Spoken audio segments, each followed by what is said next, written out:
técnica e o Inter não E Fatos Vira São Paulina, começando aqui mais um vídeo no canal. No vídeo de agora a gente vai ver o pós-jogo do empate entre São Paulo e Internacional. São Paulo que até teve bons momentos na partida, mas infelizmente não saiu com a vitória. E no final do vídeo eu vou vir aqui pra gente debater um pouco sobre a atuação do nosso querido Camisa 10. Então antes de mais nada, desce aí embaixo, deixa o seu like, se inscreve no canal, dá essa força pra gente aí atingir a meta de 5 mil inscritos. Estamos quase chegando lá, não custa nada, se inscreve no canal aí, beleza? A gente vai estar assistindo o vídeo junto, no final do vídeo eu volto trazendo a minha opinião, os meus comentários. A gente vai falar muito sobre esse time do São Paulo e sobre o nosso Camisa 10 que tá perdido. Créditos e direitos autorais eu estou deixando na descrição. Sem mais enrolação, bora pro vídeo. jogar. Então o Inter sentiu demais a falta do Alan Patrick, além dos outros desfalques. O São Paulo, por outro lado, fez um jogo inteligente na medida que entendeu também o que é o Inter do Kudê como característica, né? O que é o Tchatcho gosta de que seus times tenham. Muita intensidade, muita verticalidade, muita velocidade. O que o São Paulo fez? Ele marcou bem lá atrás e quando tinha a bola, São Paulo teve mais posse, maior parte do tempo, mas foi uma posse que, no primeiro tempo especialmente, ela foi mais no campo de defesa e o São Paulo tirou a velocidade do jogo. São Paulo tirou o ritmo que o Kudê queria colocar no jogo, né? Tentou com muita bola longa no primeiro tempo jogar, não conseguiu. E aí no segundo tempo, quando o Inter baixou a intensidade, tal qual no jogo contra o Belgrano, né, no jogo da volta do Inter em Barueri, que teve um bom primeiro tempo e uma queda brusca de intensidade no segundo tempo, hoje de novo teve também. E aí o São Paulo foi para o jogo, o Zubeldia fez as trocas que tinha que fazer e o São Paulo chegou a ser melhor. Como disse bem o Simão há pouco, o primeiro tempo foi de dormir. Até porque, olhando imagem por imagem, o Maracanã estava super iluminado e o Heriberto Rios parecia mais escuro. E o jogo foi ruim também, né, tecnicamente, pelos motivos todos já citados. Então foi difícil pro gol sair. Acabou saindo com o Caleri, mas o impedimento foi marcado. Parecia não. É bem escuro mesmo o Heriberto Rios. Ele fica... Você já tinha falado isso mesmo. Conheço, já fiz alguns jogos lá. Bom, vamos colocar os números, mas do Zubeldia é impressionante o que ele consegue fazer com esse São Paulo desde a chegada dele. A gente tem uma tela interessante, os torcedores estão completamente zubeldiados. Tem 11 jogos com 8 vitórias e 3 empates, um aproveitamento de 81,8%, 19 gols marcados e 4 sofridos. Tem que atualizar essa foto dele aí. Pois é, e tem uma, eu acho que o pessoal não tá sendo feliz nessa escolha das fotos, porque é do nosso telão aqui, o cabelo dele tá esquisito também. É esvoaçante. Então, ele não é o príncipe, né? Ele precisa melhorar esse cabelo aí, porque o príncipe não pode ter o cabelo assim muito... O vento, a Camila fala, é o vento. Bom, mas Praz, é impressionante realmente esse começo de trabalho do Zubeldia à frente do São Paulo. É uma mudança muito grande da equipe. Marcela, eu tenho conversado com alguns amigos são paulinos e os caras estão encantados com ele. Né? Tanto o torcedor, né, na questão, óbvio, de resultado, de mudança de ambiente. O Rafinha teve hoje... Resenha, né? Gravando aqui o resenha com a gente, né? E a gente conversou sobre isso também, da intensidade do Zubeldia, da atenção aos detalhes, do pegar pela mão, mostrar o posicionamento, mostrar a movimentação, de tu ir para o jogo treinado. O que é treinado? Sabendo o que tu vai fazer em cada situação. Então, o que o Rafinha estava exemplificando. Mas o que é isso? Saber o que tu vai fazer em cada situação. O lateral direito, o lateral direito recebe a bola. Ele tem a opção de um passe por dentro, de um passe por fora. Não tendo as duas opções, ele tem uma terceira opção. Então, são tudo coisas trabalhadas. Óbvio que não é muito tempo, né? A gente fala, para construir um time demora tempo até tu conseguir fazer todas as automações, né? Mas a gente já vê um São Paulo muito mais competitivo. Dá a impressão que com mais entendimento dos jogadores também, de repente, não vou nem entrar no mérito de conhecimento de futebol, não, mas com poder de convencimento maior, né, do Zubeldia, e isso também é natural pela construção da carreira do Zubeldia, né? Comparando com o antigo treinador, com o Carpini, ele tem um lastro maior, tem uma experiência maior, né? Então, assim, o São Paulo, com a volta do Lucas também, assim, é um dos jogadores aqui no Brasil que eu coloco na prateleira dos diferentes, como o Dudu está voltando agora para o Palmeiras. Então, assim, se a gente está perdendo, agora olhando por trás, a gente está perdendo muitos jogadores da Copa América, a gente está tendo alguns de volta, né? O Lucas está voltando ao São Paulo depois de ficar um tempo fora. O Dudu voltando ao Palmeiras. Mas eu acho que E a gente também tem que... Uma curiosidade minha é esse mercado, essa janela do meio do ano, como os clubes vão trabalhar também. Agora, né? Pode ser um diferencial, porque a partir de 9 ou 10 de julho já pode inscrever meus jogadores. Então, pode ser um ponto de virada para alguns clubes. Olha, o Zubeldia falou em coletiva. Vamos ouvi-lo. Primero, déjame hacer una mención, mandarle mis condolencias a la familia de Armando González, ex integrante del cuerpo técnico, amigo, una persona muy importante en mi vida y en la del cuerpo técnico, que falleció hoy, así que mandarle mis condolencias a toda la familia y que siempre nosotros como cuerpo técnico lo vamos a llevar en el corazón. Justo hoy cumplimos 600 partidos con mi cuerpo técnico, 600 partidos oficiales en primera división, y para mí todo este recorrido ha sido posible a personas como Armando González y todas las personas que han aportado al cuerpo técnico para que el cuerpo técnico pueda tener un buen desempeño durante estos 600 partidos oficiales. Dicho esto, creo que Inter tiene un plantel muy importante, una inversión muy importante. Si no me equivoco, está entre la segundo equipo, tercer equipo que más invierte o que más ha invertido. Su plantel es muy rico. Contemplando estas situaciones, jugadores de selección, jugadores con lesiones, creo que hicimos un partido correcto, un partido bueno. Tuvimos las situaciones más claras, tuvimos nuestro momento para ganarlo y por el arquero rival no lo pudimos ganar. Para nosotros haber venido acá, haber competido bien, nos da la tranquilidad de que el equipo no solo depende de jugar bien con el proceso con balón, sino también de hacer un buen planteamiento táctico, que lo ha hecho bien, y que después sabíamos que cada equipo iba a tener su momento para poder ganarlo. Lo que más me llamó la atención es que no tuvieron situaciones de gol. Y eso ante un equipo que está entre los primeros 4 o 5 del Brasileirão es muy importante. E nosotros... Tá aí, então, o Luiz Zubeldia em entrevista coletiva. A gente fala agora de NBA, fãs de esporte. É um jogo fora de casa, contra o Internacional, que é um dos candidatos também. Pode ficar pensando ali naquele gol, né, do Caleri, que tava então, com tem o gol do Caleri e no fim tem 2 defesas do Fabrício, né, que são muito importantes, né? 2 grandes... Terceiro jogo do Fabrício. Grandes defesas. Não sofreu gols ainda. É uma história curiosa, né? Ele foi treinado por um amigo meu, se não me engano, no Azures. Ele vinha de 6 meses desempregado, foi pro Azures, aí se recolocou no mercado, 1 ano e pouco depois, ele está num time como o Internacional, jogando o Campeonato Brasileiro da Série A com 38 anos, se não me engano. Do Carioca pelo Nova Iguaçu que ele fez. Então, é uma história que é rara, né? Ainda mais na minha posição.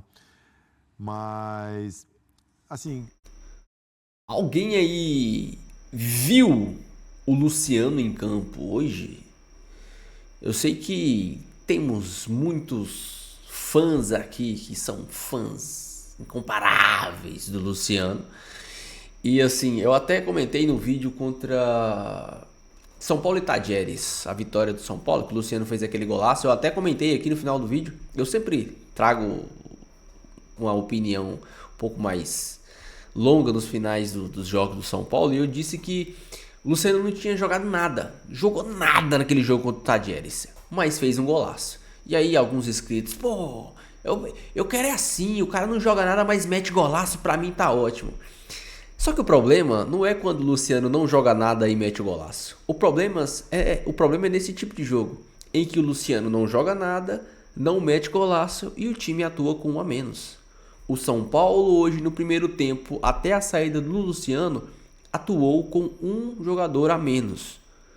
O Lucas, em 10 minutos que ficou em campo atuando pelo meio, fez mais que o Luciano o jogo todo. E o grande problema não é eu pegar no pé do Luciano, é a insistência do Zubeldia, a insistência do Carpini em ver o Luciano com a camisa 10 e achar que ele é um meia que ele não é. O Luciano não é um meia, o Luciano é um segundo atacante. E aí a gente pode sim criticar a escolha do Zubeldia em continuar com esse sistema de 4-2-3-1, trazendo o Luciano para fazer a meia. E se ele quisesse, com esse time que o Zubeldia entrou, o Zubeldia poderia ter mudado o esquema, colocado um 4-4-2 com losango no meio de campo, deixando Luciano e Calleri lá na frente, o local onde o Luciano rende mais.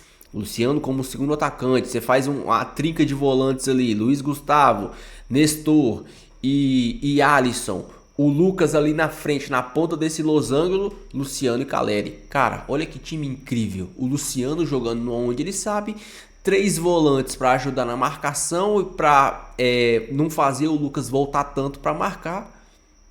Você deixa o espaço para os laterais atacar. Porque hoje, qual é o grande problema? Por que o Luciano não sabe jogar de meia? Por que o Luciano... Vamos ser sinceros. O Luciano hoje, ele foi inútil. Imprestável. O São Paulo jogou com um jogador a menos. E eu vou explicar para vocês o porquê. O Inter marcou muito o meio de campo do São Paulo. Porque ele sabia que com Luiz Gustavo e Alisson, se essa bola circulasse pelo meio, eles iam ter problemas. Então eles marcaram muito o meio e deixaram os laterais livres. Então toda hora o Igor Vinícius e o Wellington conseguiam pegar na bola. E até mesmo o Lucas e o Nestor atuando abertos. A grande questão é, quando a bola chegava do lado esquerdo, tinha uma dupla.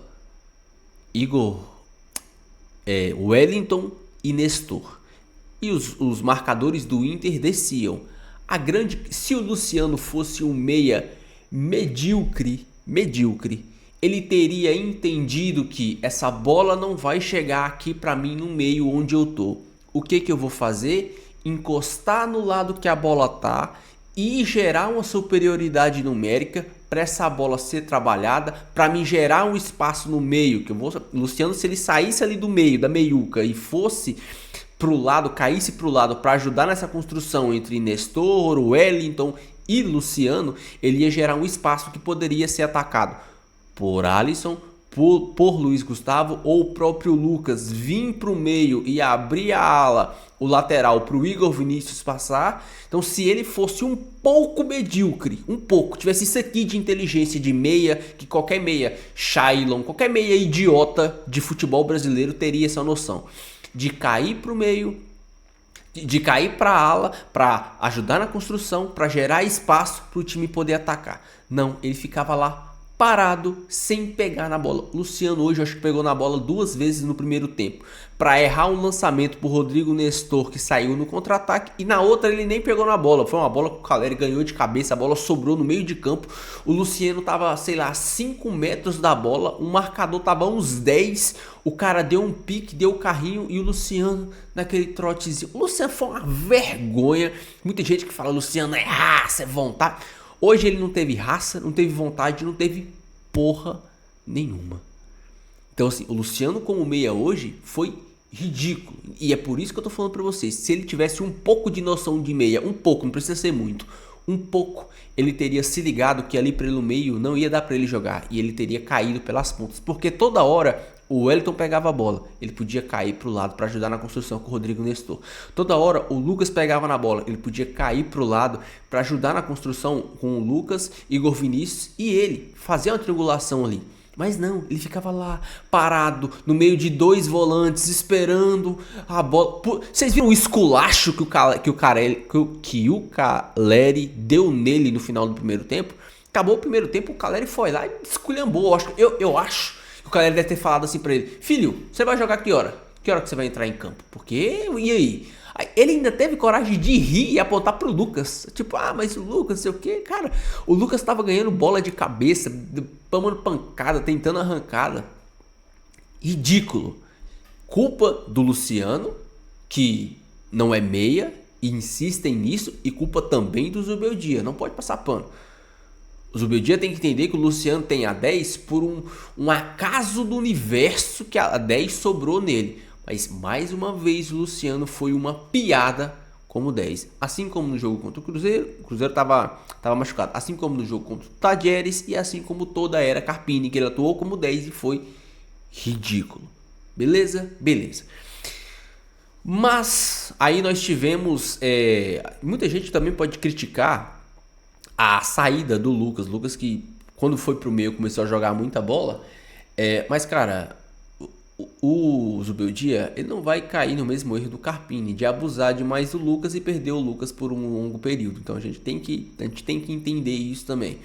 Agora, o que aconteceu com o Eric, cara? Por que o Eric tá entrando tão mal? Ele não é um mau jogador, tá? Assim, o Eric não é um mau jogador. Ele jogou muita bola no Ceará. Eu sei que tem uma grande diferença entre você jogar no Ceará e você jogar no São Paulo. Há uma grande lacuna, eu sei disso. Mas, cara... ele entrou muito mal hoje, dominando bola com a mão, errando passe, errando domínio, errando tudo. Em compensação, o Ferreirinha, como sempre, entrando muito bem. Eu só acho que o Zubeldia demorou muito mexer, demorou muito sacar o Luciano. Outra sacada boa do Zubeldia é colocar o Galopo ali, tirar o Luiz Gustavo e colocar o Galopo. Foi uma boa sacada. O Galopo não marca tão bem quanto o Luiz Gustavo. Às vezes ele fica um pouco perdido, às vezes ele é um pouco afobado, tomou um amarelo ali meio bobo. Mas ele tem a dinâmica de um volante com uma boa saída de bola, né? Ele consegue chegar, a cabeçada dele é muito boa, né? Ele consegue, apesar de não ser tão alto, ele tem uma boa impulsão, ele consegue ganhar bolas de cabeça. Então, assim, o São Paulo poderia ter vencido, o São Paulo foi melhor em todos os quesitos. Eu acho que o São Paulo soube defender bem, o Inter não conseguiu finalizar bolas com perigo, o Inter até conseguiu neutralizar muito o São Paulo no primeiro tempo. Lógico, né? Com o Luciano atuando de meia, o time jogando com um a menos, aí ficaria fácil. Até o time aqui da minha cidade, se jogar com o Luciano de meia, a gente consegue defender. Mas Alan Franco jogou muita bola, o Diego Costa... O Diego Costa é o Diego Costa, ele é aquele zagueiro assim, improvável. Ele joga muito, no mesmo jogo ele dá umas rameladas. Uma coisa que eu tava percebendo vocês também acham com o Igor Vinícius, assim, tem hora que a câmera dá um close no Igor Vinícius e ele tá andando assim, tipo, eu sou foda. Eu me incomodo um pouco com esse estilo do Igor Vinícius. Assim, eu acho que jogadores que são limitados, eles têm que entender que eles são limitados e que eles têm que se doar, sabe? Eles têm que jogar muito, tem que se entregar muito para conseguir render. Não criticando a atuação do Igor Vinícius, que foi uma atuação normal, mas às vezes eu acho que ele acha que ele é um craque. Assim como o Wellington, às vezes eu acho que o Wellington e os empresários dele acham que ele é craque para estar pedindo 800 mil para renovar com o São Paulo. Só lembrando para vocês que não sabem, o Wellington tem mais jogos que o Igor Vinícius e tem só uma assistência na temporada. O Igor Vinícius, que ficou machucado, bichado um tempão, tem menos jogos na temporada e tem mais que o dobro. Se eu não me engano, o Igor Vinícius tem 4 assistências na temporada. Lateral tem 4 assistências. O Wellington tem uma e tá pedindo 800 pau para renovar. O São Paulo... só tem coisas que só acontecem no São Paulo. Jogo igual, bom o São Paulo não ter perdido, merecia ter vencido. Só falando aqui rapidinho sobre o gol do São Paulo, a câmera de frente dá a impressão que tá impedido, mas se vocês verem a câmera de trás, o Caleri não estava impedido, hein? Tanto é que os caras trocaram a câmera rapidão. Colocou a câmera da frente, colocou a câmera de trás que mostrava que o Caleri não tava e já trocaram para a câmera da frente de novo. Esse gol, se mostrar a câmera de trás, a câmera das costas, sem ser a câmera da transmissão, a câmera das costas, mostra que o Caleri não tava impedido. Isso ainda vai dar pano pra manga. Deixa a sua opinião, deixa o seu comentário sobre o jogo e sobre o nosso querido Camisa 10, beleza?